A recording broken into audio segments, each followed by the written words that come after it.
Ang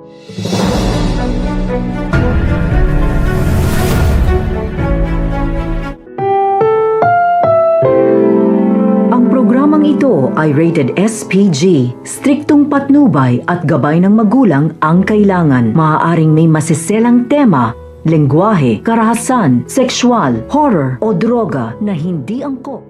Welcome back mga ka-episode plus at narito mga dapat nating abangan dito nga lang sa Abot Kamay na Pangarap kung saan binigyan nga ng regalo nga nito ni Giselle ito nga si Justine ng isang bag. Subalit nang malaman nga nito ni Justine na mula nga ito sa kanyang ina ay kinuha nga niya ang gunting at sinira-sira niya nga ito. Nakita nga ito ni Giselle kaya pinigilan niya na nga ito at sana nga raw ay kaayos na nga sila.